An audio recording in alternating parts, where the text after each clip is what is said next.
Hello,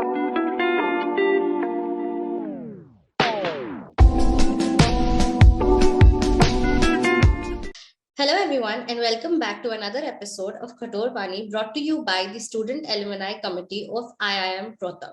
Today, we have with us Mr. Chaitanya Vasamsetty. He completed his MBA from our college in 2014 with IT and marketing as his specialization.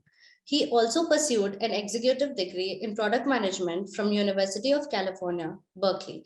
He is also an alumnus of International Institute of Technology, Hyderabad. He is currently working as a senior product manager at eBay, California. Prior to this, he worked as a marketing manager at High Radius. We are privileged to have you with us, sir, and we are looking forward to having an insightful session with you. Handing it over to Ria. Hello, Chaitanya. So my first question to you would be, you have quite the interesting journey from IIM Rohtak to a senior product manager at eBay. Could you just walk us through that journey? Thank you for taking this initiative. It's super helpful for many students coming in. Now, coming back to the question about my journey from IIM Rohtak to eBay, it's interesting how I even joined IIM Rohtak because when I joined IIM Rohtak, I thought I knew what business as a term means, but all that I knew was I just wanted to know, when I'm being a developer in the past, I just wanted to know, why are we building something that we were asked to develop or code for?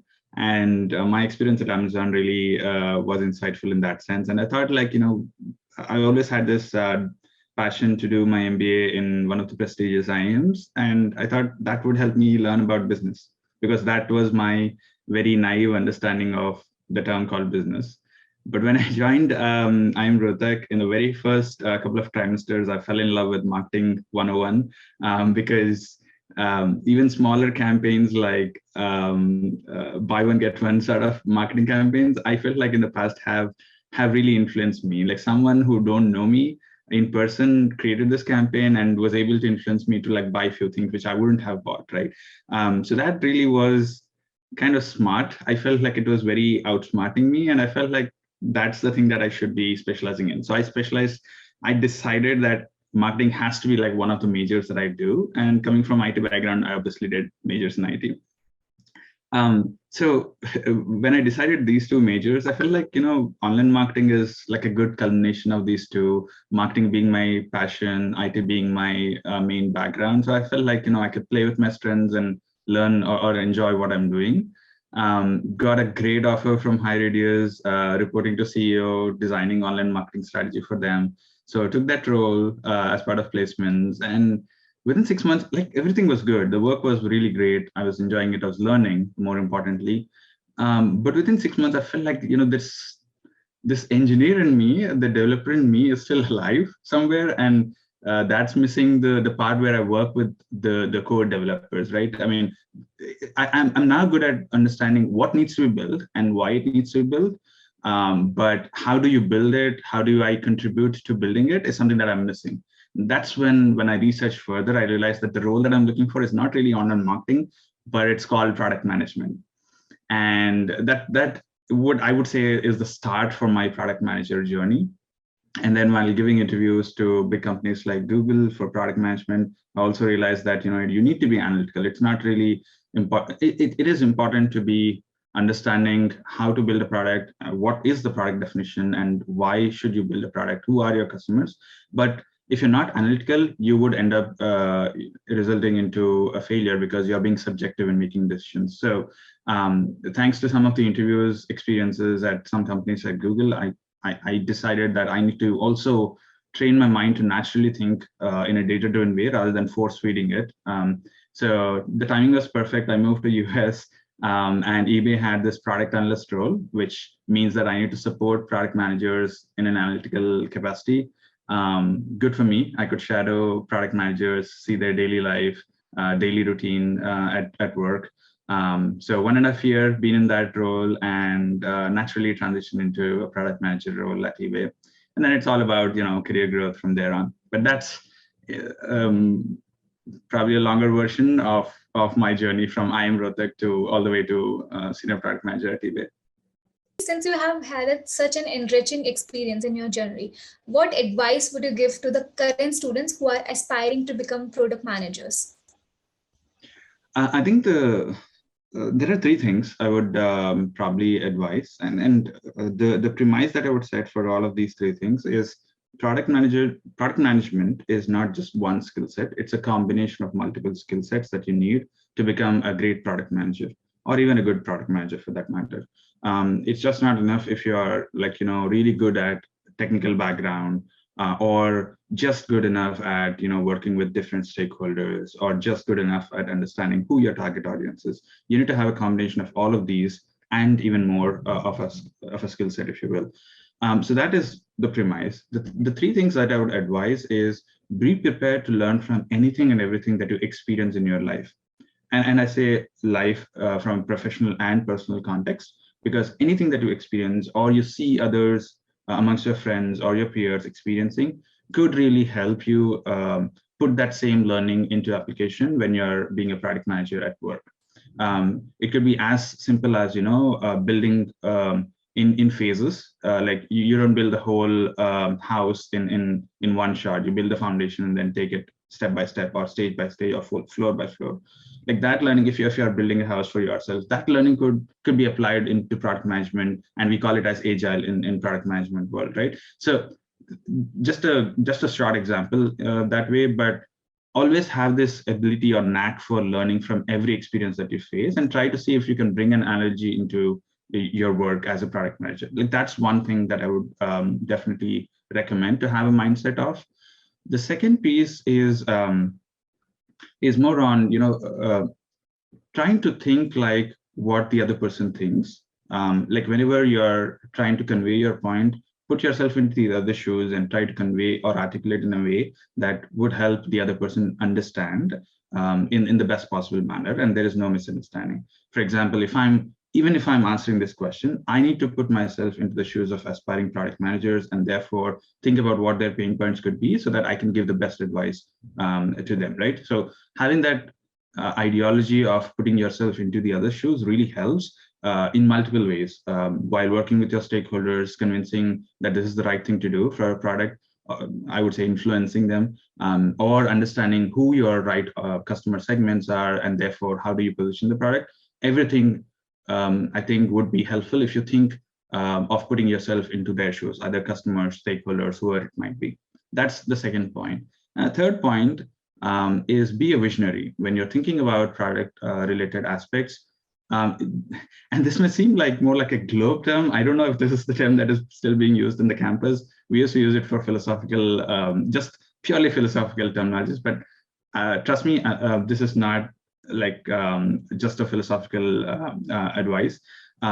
Sometimes your customers really don't know what they would need until you give the product that they need, and then only to realize that that's not what they were looking for. So try the ability to accurately predict what the customers need even before they realize their own needs is what keeps a great product manager stand out from the regular lot of product managers. So that would be a differentiating factor from the overall stream of product managers, and sets you apart. So always try to outthink your customers in what their needs are, and try to achieve and surprise them. Bringing that wow factor is really, really important nowadays. So, I mean, in a nutshell, those are the three advices I would give. Try to always learn, keep your learning hat always on. Focus on, always thinking from the other person's shoes, whoever it might be, customer, stakeholder, or whoever you're speaking to, and always try to think beyond the current needs for your customers. Like try to be more futuristic and predict what your customers need in a more accurate manner. I think those are the three advices I would give to any product manager or aspiring product managers. Could you tell us a few courses that would help to become a good product manager? There are a few courses that are kind of related to product management in a way, I would say indirectly linked. But more importantly than that, I would definitely advise, before I get into courses, that focus more on your overall experiences that you face. Like it's not just one course sitting in classroom that would help maximize your learning. I would say the other part of your life outside class is what probably gives you more insights, more innovation to contribute to your product management journey. Now, coming back to courses, from that perspective, I would suggest learn about marketing concepts, like the basic marketing, even if you will, like the marketing 101, as we call it, because that helps you identify the right target customers. I have seen that overlapping with product management as well. It's not just about marketing where you identify right segmentation or target the right audience. It is also imperative that a product manager also thinks in the same line. So those courses would definitely help for you to also position your product in the right manner for the right target audience. And like I was saying, you need to be very data driven when making the decision, because you cannot represent all of your target audience. No two persons think alike, like think very identically at the entire time of their life. And therefore you need to be very, very objective in understanding who your customers are and what their behavior is. So getting that analytical knowledge helps you pull your numbers by yourself if necessary, and therefore make a right objective decision of what the product should be. Right. So some analytical courses might come in handy in future if that's the direction where you want to go and be able to pull your numbers by yourself. And if you want to be an aspiring PM in a tech sector, then probably gathering industry knowledge would be helpful. In fact, I would even say, regardless of the sector, like tech sector or otherwise, I think industry knowledge is something that you need to gain. Now, if you want to be a product manager in services industry, then you need to know about a few things in the services industry, how the services industry works, so on and so forth. I am a product manager at payments in the payment sector within eBay, so I need to know overall payments industry and the finer details about it. So that is one thing to look out for in terms of courses. Aside from these courses, I would definitely recommend looking at various open channels, some of the YouTube channels. Product School is one good reference where many PMs in the industry do give inputs on how their experience is, how their thought process is, what do they do in daily life. That could be really inspirational and could also help you determine what courses do you in person need, than me giving a generic overview of various courses that are important. Would you like to shine some light on the current trends that's been happening in product management? Yeah, in general, from a product management as a role perspective, I think there is more focus on you being more data driven than your ability to sell an idea and convince your leadership. So in my early days, very early days as a product manager, I did observe that if you're a better salesperson of your idea of what the product feature should be, and therefore convince your upward management, then you get the budgeting and the approvals to get your product feature done. No one really was asking, or very few of them rather, were asking about, is it the right understanding of our customers, and what is the sizing of this customer base or this feature benefit, right?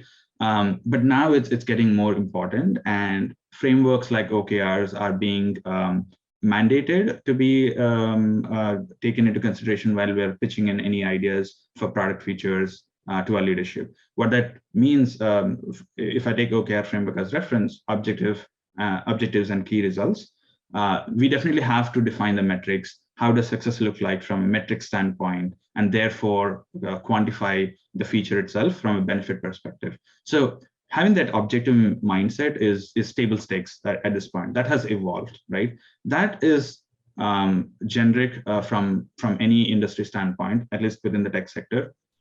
If you look at upcoming trends only in the technology sector, things like machine learning, AI are really taking over, and then there's this upcoming buzz words about blockchain technology, which may become something like what AI is today, probably. So there are like these upcoming trends. If you are really interested in getting into that sector, I would highly recommend learn at least the few basics about these technologies so that you can do the right thing for your customers who are looking for blockchain technology, for example. So those are like few evolving technologies.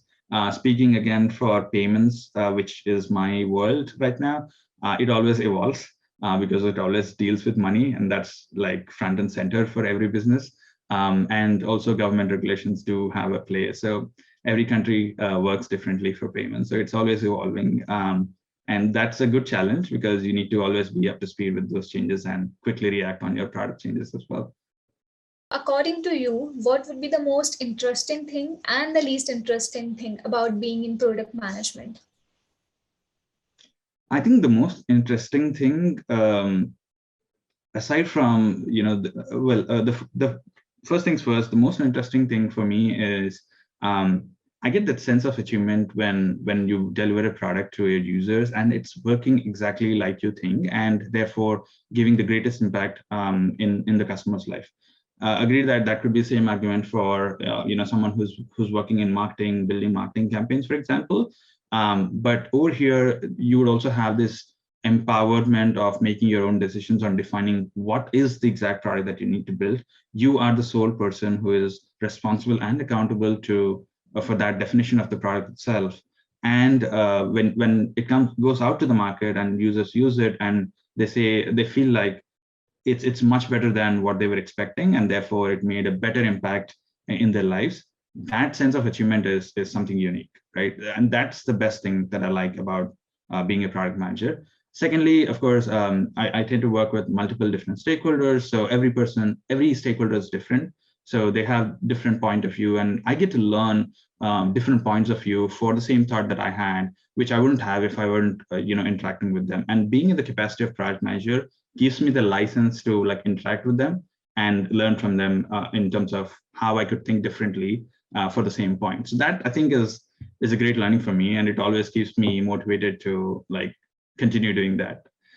Least interesting, probably it's the same thing of working with stakeholders, because sometimes not every stakeholder is in the same meeting room, is in the same meeting, conference room to explain one idea one time and then we are done and everyone understands it. That rarely happens. And then I have to have like multiple meetings because there are many stakeholders, and every meeting goes with the same agenda and the same point being repeatedly told to drive home the point that this is what we need to build, and therefore every stakeholder gets aligned. So that repetition sometimes is overwhelming and tiring, obviously, but eventually if the product is successful, then everything is passed, and we live in the present of being happy about product lines. But I think that's the least interesting part. A challenge, but a necessary evil, I would say. So now moving on to our next session, I will hand it over to Shreya. Okay, hello Chetan. Hey Shreya. Yeah, so what do you miss about your Kathor life at campus? Yeah, so we used to be in MDU campus at that point of time. There wasn't the big campus that was built afterwards. But we got some pretty awesome hostels thanks to MDU. And one of my best memories is, all the birthday event celebrations and my time spent chit-chatting about pretty much everything outside lunch and dinner, after lunch and dinner for an hour. We used to like sit outside the mess and, talk about everything, including case studies, including movies, including pulling someone's leg, playing pranks on someone. Those are like great memories. I think the best learning for me, or best experience across overall life at IIM Rohtak, is my exposure to diverse backgrounds. Like before IIM Rohtak, I never had exposure to a non-tech sector background. I didn't know how manufacturing companies really work. I know they work, but I never really was curious about it. But looking at people in my batch who joined from that background really made me curious about learning a bit or two about that area, which is non-tech. And that was really eye-opening, because if I didn't join IIM Rohtak, I wouldn't have really learned about these industries and how they work. So, yeah. Thanks for your insights. And your second question is, what advice would you give to your younger self? As common as it might be, I've always been, in the race for every academic event or a journey in my life, like be it aspiring for JE and preparing for JE for IITs, or like preparing for CAT for IIMs. Everything was a competition in a way. And when I look at competition in the past, I was looking at who all are preparing similar to me, and how can I outbeat them and therefore get better rank or better marks or whatsoever. If I have to say one thing to my past self, it's that competition by definition for me shouldn't be about all the other people who are preparing in a similar manner like I do. It should be more about my present and how can I beat that present self to become a better person. I mean, definition of competition is not about others, it's about you. And your current present self is your own competition. If you can outbeat that, then you're basically outbeating your own competition. So if I tell that to myself, then you can pull in everyone. You can pull in your peers, you can pull in your friends, your family, everyone to help you beat your own competition, which is your present self. I think that's one key message if I were to go back in time, I would say that to my younger self. Amazing answer. So my next question is, best things you learned being a Kathor? Yeah, I mean, like I said, the best thing that I learned was there's a world beyond tech sector. I've always been in computer science, like even my BTech is in computer science. My work at Yahoo and Amazon afterwards was in computer science. So seeing my batchmates coming from non-tech background and working on some case studies which are not really tech oriented really opened my eyes to say that tech sector is not the only part of the world. There is other things out there. And of course, like I said, marketing campaigns really made me fascinated right in the first couple of trimesters. Even like it might seem very small thing, like a marketing campaign of on like a sales campaign of buy one get one sort of campaigns. But the fact that I really fell for it means that it is smarter than me, and that was an eye opener for me. And yes, I mean, the best thing that the one more best thing that I learned was I built a system from scratch for the institute. It's a learning management system to maintain your courses and curriculum. So it was a great achievement. I mean, I felt really good about myself. I didn't expect that to be completed, but that was a great experience. So yeah, that's the third one. How do you deal with stress? I think I'm just trying to answer this in the way that might be helpful for aspiring PMs. I would say work it like a case study, except that you are in center of the problem statement within the case study, right? So if you were to look at a case study and solve it as a consultant, then you don't really worry about the problem being related to you. In fact, it's a better thing because now you can empathize with that customer who is actually facing that problem and therefore find out solutions, right? And like I said earlier, you can bring in your peers and colleagues and try to look at very innovative ideas. If you have like a deadline for a case study, obviously you'll come up with one or two solutions. It may not be the best, but if you have a team of your close group of friends or people who know you better, then they can provide a few more solutions, and then you have a bunch of solutions to think about and pick the best one that works for you in this case as a customer. So again, in one of my earlier statements, I've said, put yourself into other shoes. I would say, think of stress for someone else and put who's your customer and try to figure out a solution for them. That is a product management way of solving for stress, I would say. And yeah, that's what I tend to do if I'm dealing with stress. And also get your priorities right. That may sometimes reduce some of the stress, because if that is very clear, then you don't really stress out yourself with overburdened work, trying to deal with multiple things in parallel, so on and so forth. It was such a great answer, and how you related it with the case study. We really appreciate that. Yeah. Last question for this segment is, how do you prioritize things? I think the one point that I mentioned earlier still holds. In general, across your life, right? I mean, both professionally and personally, I think getting your number one priority right is very, very important, because that, at least the way I would prioritize my things is I would just fix the number one priority, and that is sacrosanct. Nothing else could really disturb this a number one priority from its rank of number one, right?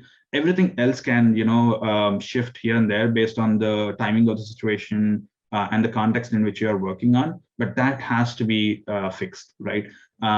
So if you can prioritize that, then you're still okay, and you don't have to like really worry about a lot, like many things, because number one priority is really, really important sometimes.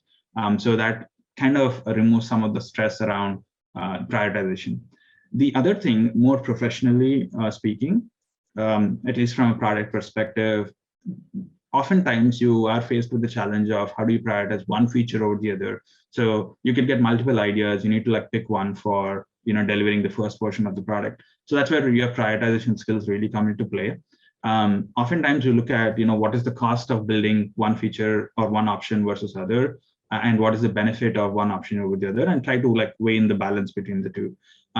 Works great for some times, but what keeps a great product manager apart from the remaining lot is your future thinking also being applicable in the prioritization.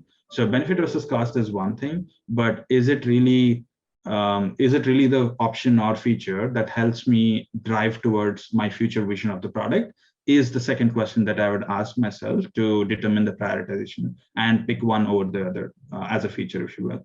So having that long-term strategy or having that long-term mindset is one other dimension that you need to apply when you're prioritizing. Otherwise, what happens is you build a product, great, but then you realize that that's not going to be future-proof. Like in future, when you're building some other things on top of this product, what you built never really works. So you'll have to like revamp everything, redo everything again, and build the product all over from scratch. So not a great situation for anyone to be. Instead, try to think about 2-3 steps ahead of the game and work backwards to determine what is the right priority for your product. That's another dimension in which you need to think about prioritization. Yeah, we'll definitely try what you said, and we'll prioritize things accordingly. So the next round would be the rapid fire round. So shall we start? Sure. Yeah. Kathor. Campus life. Hangout place in Rohtak. Outside mess. Library. Not a huge fan of. Hostel. Hostel, fun. Roommate. Roommate, I mean, I would say fun, but yeah, we hardly spend time in room. So Yeah. Presentations. Presentations, always in the last minute. Free riders. Free riders, sometimes good to have, but not always. Group projects. Great way to work on projects. Infusion. Infusion,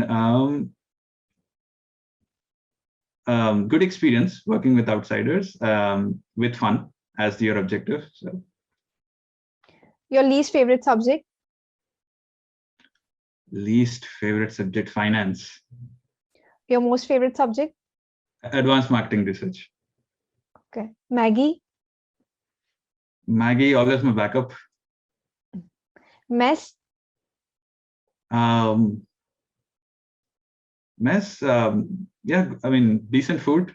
No complaints at least my life at IIM Rohtak. Coffee breaks. Coffee breaks, good excuse to like get a break. Deadlines. Deadlines, don't really like it, but I think it's a necessary evil. Classroom. Classroom, good place to sleep sometimes if you don't like the class. That is a good answer. Thank you, Chaitanya, for taking the time out from your busy schedule and being with us here today. It was a great pleasure learning and listening from your experiences. We are grateful for having you as the guest of the day. Thank you so much once again.